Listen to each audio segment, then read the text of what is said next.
नमस्कार दोस्तों। तो स्वागत है आपके अपने परिवार एग्जाम्स योद्धा में। दोस्तों, आज हम करने वाले हैं बीएसएससी इंटर स्तरीय प्रारंभिक परीक्षा का प्रैक्टिस सेट, जो कि किरण पब्लिकेशन का है और यह लेक्चर फोर्थ है, यानी कि इससे पहले 3 सेट हमने कंप्लीट कर चुके हैं और यह चौथा सेट है। अगर इसी तरह की सेट लगाना चाहते हैं तो इस चैनल से जुड़ जाएं ताकि सभी सेट लगा सकें आप। तो चलिए वीडियो को शुरू करते हैं और वीडियो को ध्यान से देखिए, सारे क्वेश्चन को ध्यान से सीखिए। देखते हैं आज का पहला प्रश्न। पहला प्रश्न है कि स्वामित्व योजना के संबंध में दिए गए कथनों पर विचार कीजिए।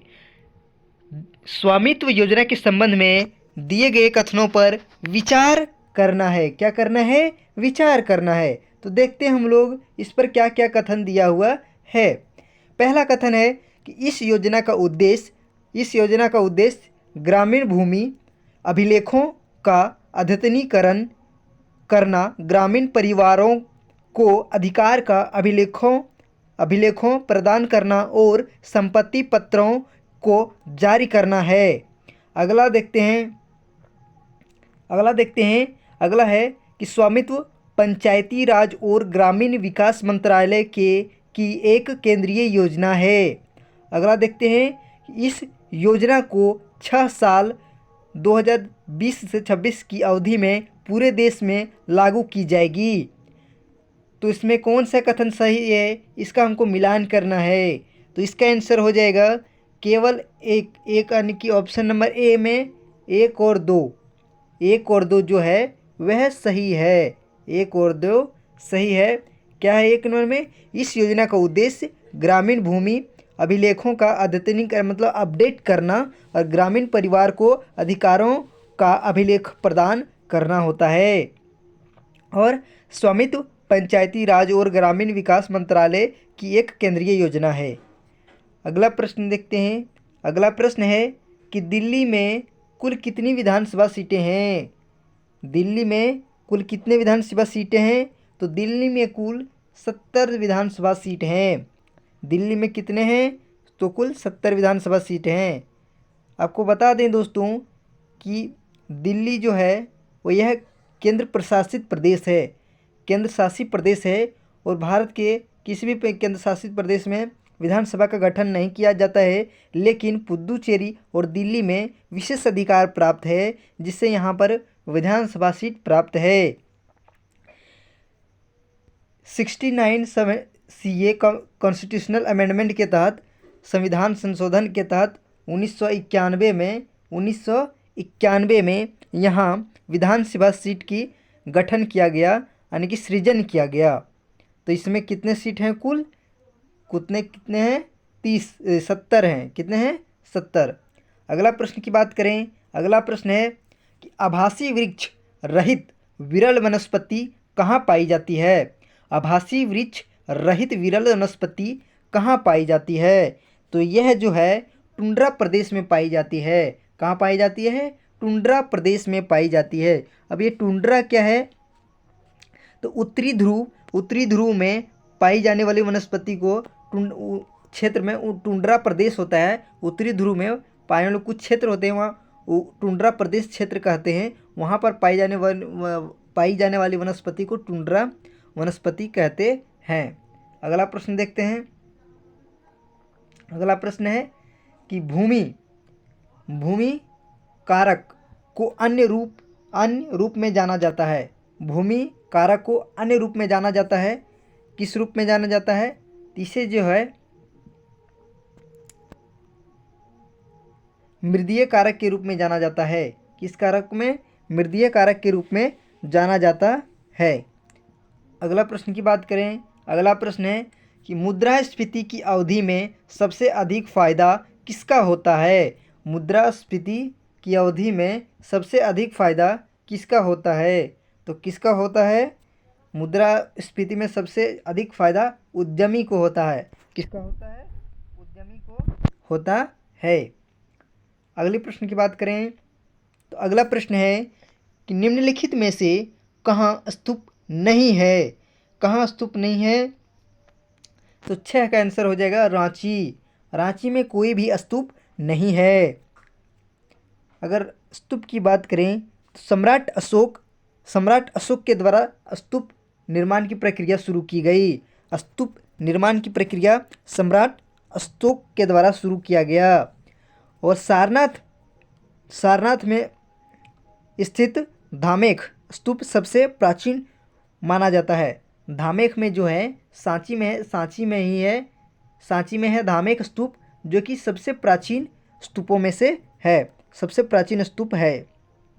और सांची कहाँ है? तो सांची एमपी में है। अगला प्रश्न देखते हैं कि निम्नलिखित में से कौन सी पुस्तक जवाहरलाल नेहरू ने नहीं लिखी है? तो कौन सी पुस्तक उनके द्वारा नहीं लिखी गई है? Discovery of India, my experience with truth and autobiography, या फिर glimpses of in world history. तो इसका आंसर हो जाएगा माई एक्सपीरियंस विथ ट्रूथ। यह जो है महात्मा गांधी के द्वारा लिखा गया है। किसके द्वारा लिखा गया है? महात्मा गांधी के द्वारा लिखा गया है। बाकी यह तीनों जो पुस्तक है वह जो है पंडित जवाहरलाल नेहरू के द्वारा लिखी गई पुस्तकें हैं। अगला प्रश्न की बात करें तो अगला प्रश्न देखिए क्या है कि लोकतांत्रिक केंद्रीयकरण किसकी महत्वपूर्ण विशिष्टता है? किसकी विशिष्टता है? तो यह जो है साम्यवादी राज्य की विशिष्टता है। किसकी विशिष्टता है? तो साम्यवादी की विशिष्टता है। अगला प्रश्न की बात करें, अगला प्रश्न देखते हैं हम लोग क्या है कि भारत के संविधान में भारत को किस रूप में वर्णित किया गया है? भारत को किस रूप में वर्णित किया गया है? तो भारत को जो है राज्यों का संघ में के रूप में वर्णित किया गया है। अगला प्रश्न देखते हैं हम लोग। अगला प्रश्न है क्या है कि छाया मंत्रिमंडल किसकी प्रशासनिक व्यवस्था की विशिष्टता है? छाया मंत्रिमंडल किसकी प्रशासनिक व्यवस्था की विशिष्टता है? तो किसकी है दोस्तों? तो इसका आंसर हो जाएगा ब्रिटेन। किसके है? ब्रिटेन की है। किसकी है? ब्रिटेन की है। अगली प्रश्न की बात करें, अगला प्रश्न की बात करें तो अगला प्रश्न है कि किस राष्ट्रीय राजमार्ग को शेरशाह सूरी मार्ग कहते हैं? किस राष्ट्रीय राजमार्ग को शेरशाह सूरी के मार्ग किससे नाम से जाना जाता है? तो यह जो है राष्ट्रीय राजमार्ग 3 को शेरशाह सूरी राजमार्ग के नाम से भी जाना जाता है। अगला प्रश्न देखते हैं किस राज्य सरकार ने 2 अक्टूबर 2023 को अपने जाति आधारित सर्वेक्षण के निष्कर्षों को सार्वजनिक किया है? तो किसने किया है? तो यह जो है बिहार के द्वारा किया गया है। किसके द्वारा किया गया है? बिहार के द्वारा किया गया है। अगला प्रश्न देखते हैं हम लोग।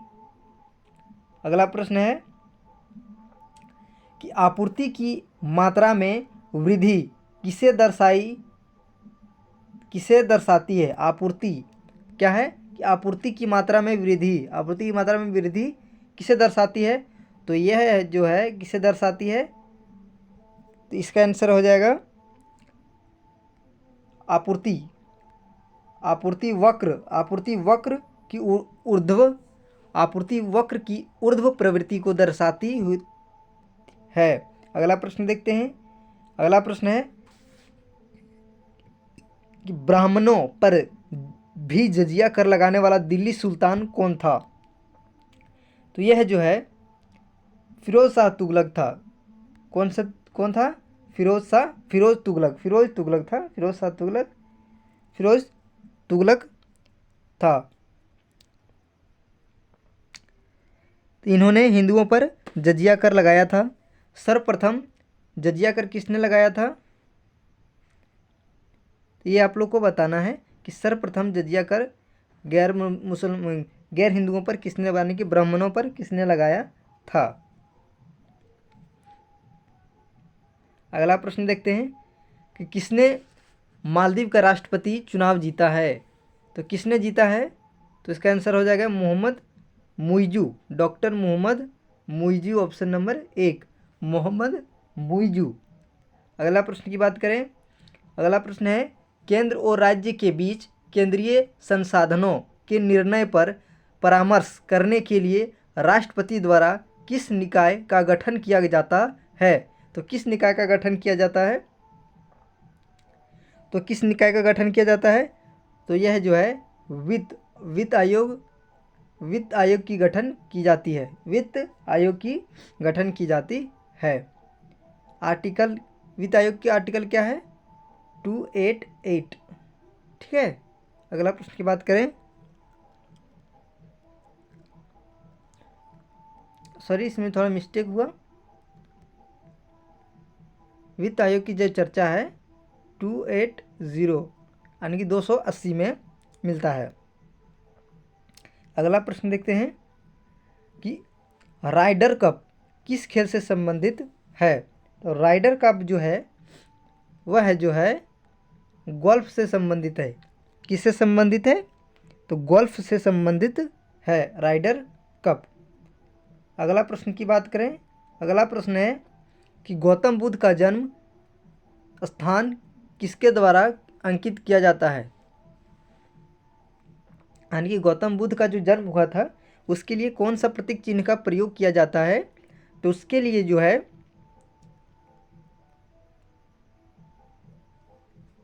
इसके लिए जो है अशोक मौर्य का रुमेदीय स्तंभ में अंकित किया गया है।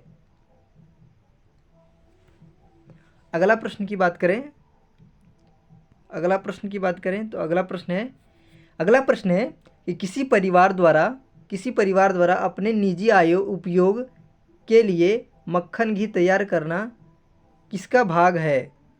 तो किसका भाग है? तो इसका आंसर हो जाएगा खपत की भाग है। किसका है? खपत का भाग है। अगला प्रश्न देखते हैं हम लोग। अगला प्रश्न है यूरोप में आलू की पैदावार किसने शुरू की? यूरोप में आलू की पैदावार जो है किसने शुरू की थी? तो यह जो है स्पेनिश के द्वारा किया गया था। स्पेनिश के द्वारा शुरू किया गया था यूरोप में आलू का पैदावार। अगला प्रश्न की बात करें, अगला प्रश्न है कि अमेरिका में शीतलहर की वर्तमान अवधि का कारण क्या है? क्या कारण है? तो इसका आंसर हो जाएगा ध्रुवीय बवंडर। क्या हो जाएगा? ध्रुवीय बवंडर। क्या कारण है? ध्रुवीय बवंडर। अगला प्रश्न की बात करें, अगली प्रश्न क्या है कि किसे संयुक्त रूप से मेडिसिन में 2023 के नोबेल पुरस्कार के लिए चुना गया है? तो मेडिसिन के लिए जो है ऑप्शन नंबर बी कैटलिन कोरिको और ड्यू विस्मैन को चुना गया है। किसे चुना गया है? कैटलिन कोरिको और विस्मैन को चुना गया है। अगला प्रश्न की बात, अगली प्रश्न की बात करें तो अगला प्रश्न है कि उपभोक्ता संरक्षण अधिनियम 1986 में किस वर्ष संशोधन किया गया? तो किस वर्ष संशोधन किया गया? तो यह जो है यह संशोधन 1991 में किया गया। कब किया गया?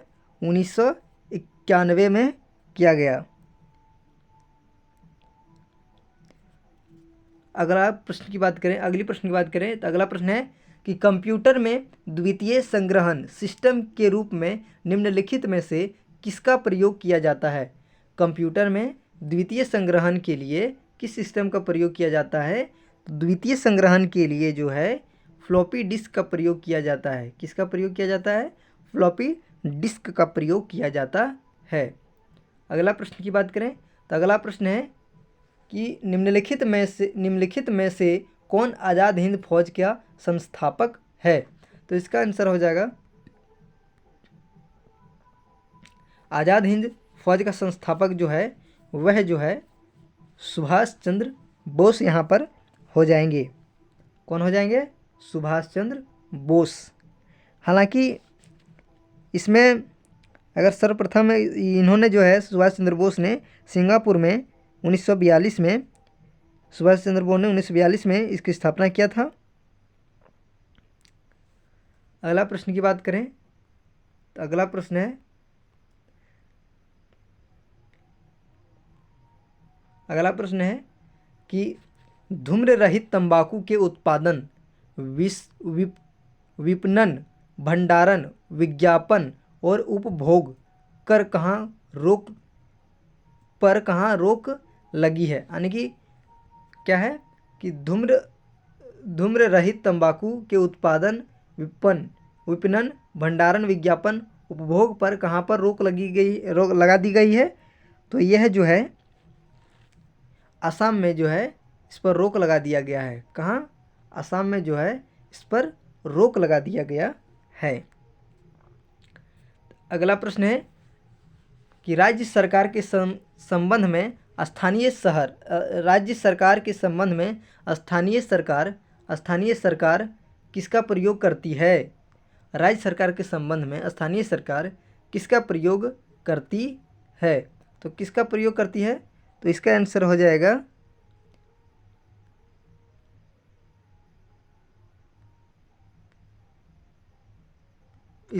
जाएगा प्रत्यायोजित प्राधिकार का प्रयोग करती है। किसका करती है? प्रत्यायोजित प्राधिकार का प्रयोग करती है। अगला प्रश्न की बात करें तो अगला प्रश्न है कि भारतीय अशांति का जनक किसे समझा जाता है। तो यह जो है बाल गंगाधर तिलक को जाना जाता है। अगला प्रश्न की बात करें अगला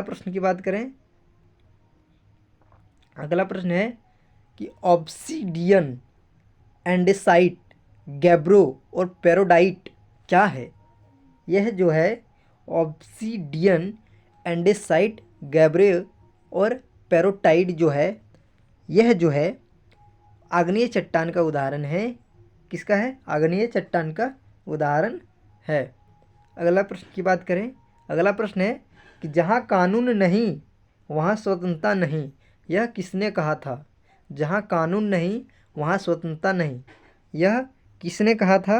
तो यह जो है जॉन लॉक के द्वारा कहा गया था। किसके द्वारा कहा गया था? जॉन लॉक के द्वारा कहा गया था। अगले सूची दिया है, इसमें मिलान करना है कि कलारीपट्टू, तीरंदाजी, जल्लीकट्टू, मलखम्ब, यह जो है किस राज्य से खेल जो है संबंधित है। तो कलारीपट्टू जो है वह केरल से है। कलारीपट्टू केरल का है। और तीरंदाजी मणिपुर का है। और जल्लीकट्टू तमिलनाडु का है। और मलखम्ब जो है मध्य प्रदेश का है। यानी कि इसका ऑप्शन देख लेते हैं हम लोग, क्या हो जाएगा। यानी कि एक का चार है, एक का हो गया 2 और 2 का बी का हो गया 4। ए का 2, बी का 4, ए का 2 और बी का 4। तो option number B is the right answer. Okay, देखते हैं अगला प्रश्न है कि भारतीय दंड संहिता आईपीसी की कौन सी धारा समलैंगिक, लंपट, गे, उभयलिंग और पारालैंगिक समुदाय से संबंधित है। तो कौन सी संबंधित है? तो इसका आंसर हो जाएगा 377, यानी कि 277 जो है यह जो है समलैंगिक से संबंधित है। अगला प्रश्न देखते हैं हम लोग। अगला प्रश्न है कि निम्नलिखित में से क्या हम भारत के लोग इस वाक्य से शुरू होता है। तो यह जो है भारत का संविधान इसे शुरू होता है। तो option number 3 is the right answer. Okay, देखते हैं अगला प्रश्न है कि सरकारिया आयोग संबंधित है। सरकारिया आयोग किससे संबंधित है? तो सरकारिया आयोग जो है वह जो है केंद्र राज्य संबंध से संबंधित है। अगला प्रश्न देखते हैं कि बिहार राज्य में फिल्म की दुनिया की शुरुआत करने का श्रेय किसे दिया जाता है। बिहार राज्य में फिल्म दुनिया की शुरुआत करने का श्रेय किसे जाता है? तो यह जो है महाराजा भूपेंद्र नारायण सिंह को जाता है। महाराजा भूपेंद्र नारायण सिंह को जाता है। अगला प्रश्न देखते हैं कि बिहार के पटना से संबंधित कौन सी कथन है? कौन सी कथन है? तो देखते हैं क्या है कथन कि यहाँ 1580 में अकबर ने टकसाल या मुद्रालय का गठन किया। अगला है कि यहाँ स्थित माल सलामी मोहल्ला मुगल काल में व्यापारिक सामान या माल पर चुंगी की वसूली का केंद्र था। यहाँ धवलपुरा में शेर शाह की बनाई मस्जिद तथा सादत खां के पिता का मकबरा है, या चारों कथन सही है? तो इसका आंसर हो जाएगा सारे कथन सही हैं, यानी कि ऑप्शन नंबर जो हो जाएगा इसका नंबर डी, यानी कि 4। अगला प्रश्न देखते हैं। अगला प्रश्न है बिहार के प्रमुख संग्रहालय और उसके स्थापना वर्ष को सुमेलित करना है। तो यह जो है तो राजेंद्र स्मारक संग्रहालय की स्थापना जो है वह 1963 में हुआ था। कब हुआ था? 1963 में हुआ था, यानी कि 1 का 3। और चंद्रधारी संग्रहालय दरभंगा, इसकी जो स्थापना हुआ है 1957 में हुआ है। 1957 में हुआ है। और गया संग्रहालय का स्थापना 1952 में हुआ है। गया संग्रहालय का स्थापना 1952 में हुआ है। और सिंह संग्रहालय दरभंगा का स्थापना 1979 में हुआ है। किस में हुआ? 1979 में हुआ। तो इसका आंसर क्या हो जाएगा? यानी कि 1 का 3 ऑप्शन नंबर ए में है। Option number A is the right answer. अगला प्रश्न देखते हैं कि चिटगांव षड्यंत्र का नेतृत्व किसने किया था? तो चिटगांव संयंत्र का नेतृत्व जो है यह सूर्यसेन ने किया था। किसने किया था? सूर्यसेन ने किया था चिटगांव संयंत्र का नेतृत्व। चिटगांव संयंत्र जो है वह 1930 में हुआ था। 1930 में हुआ था। कब हुआ था? 1930 में हुआ था। और इसका नेतृत्व सूर्यसेन के द्वारा किया गया था। अगला प्रश्न देखते हैं कि भारतीय रिजर्व बैंक का मुख्यालय स्थित है। तो यह जो है कहाँ है? मुंबई में है। कहाँ है?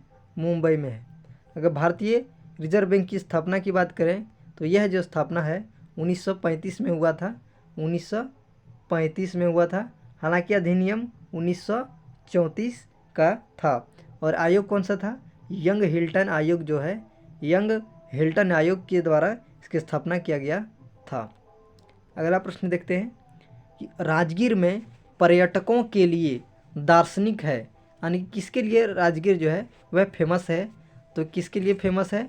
जरासंध का अखड़ा है, गिद्धकूट पर्वत है, या मखदूम साहब का हुजरा है, या उपयुक्त में से सभी? तो इसका आंसर हो जाएगा ऑप्शन नंबर डी। अगला प्रश्न देखते हैं। अगला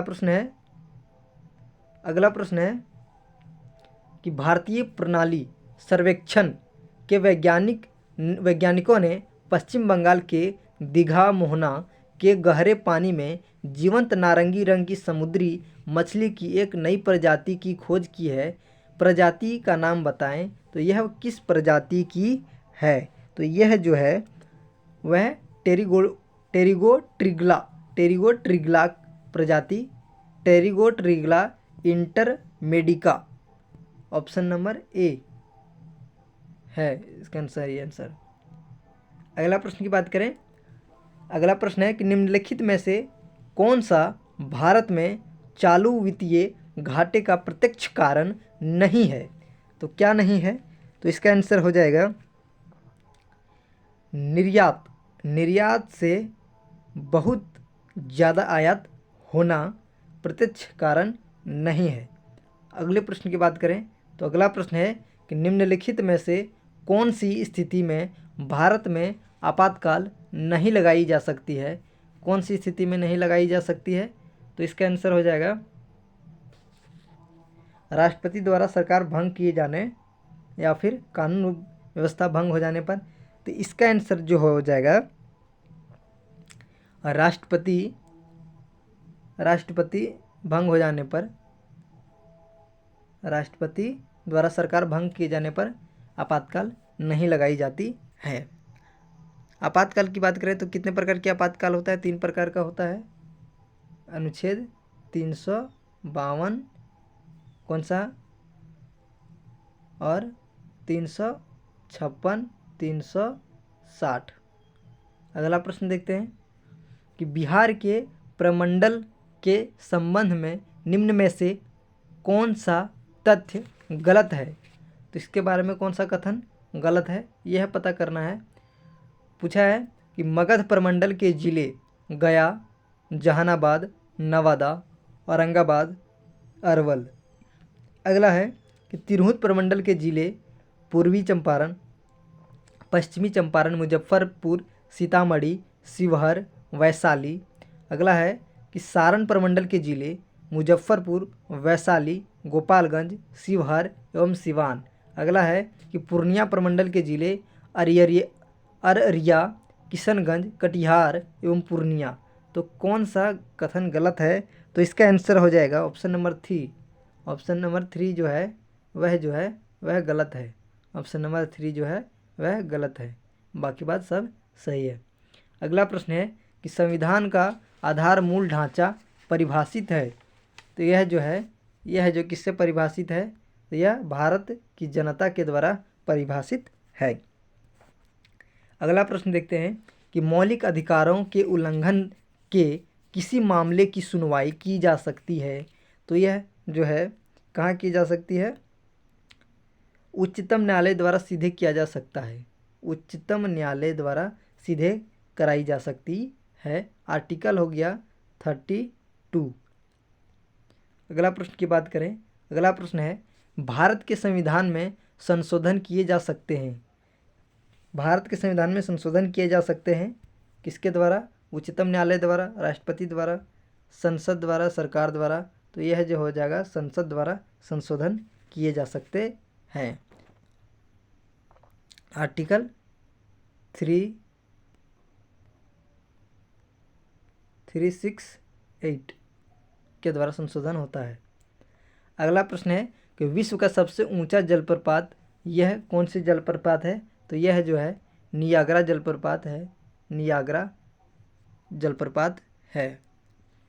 कौन सी जलप्रपात है? नियाग्रा जलप्रपात है। इसे जो है एंजिल जलप्रपात भी कहते हैं। यह वेनेजुएला में है। कहाँ है? वेनेजुएला में स्थित है। अगला प्रश्न है कि राजनीति निर्देशक तत्व राजनीति के निर्देशात्मक सिद्धांत हैं। कानून द्वारा लागू किए जाने योग्य या कानून द्वारा लागू किए जाने योग्य नहीं, कुछ लागू किए जाने योग्य और कुछ लागू किए जाने योग्य नहीं, उच्चतम न्यायालय के निर्णय पर लागू किए जाने योग्य हैं। तो किस के योग्य हैं? तो इसका आंसर हो जाएगा जो है वो कानून द्वारा लागू किए जाने योग्य हो जाएगा, ऑप्शन नंबर 1। अगला प्रश्न है कि विश्व रेसलिंग चैंपियन 2023 में भारत की किस रेसलर ने कांस्य पदक जीता? तो किसने जीता था? इसका आंसर हो जाएगा अंतिम पंघाल। किसने जीता था? अंतिम पंघाल ने जीता था। किसने जीता था? अंतिम पंघाल ने जीता था। इसका आयोजन सर्बिया में किया गया था। कहाँ आयोजन किया गया था? इसका आयोजन सर्बिया में किया गया था।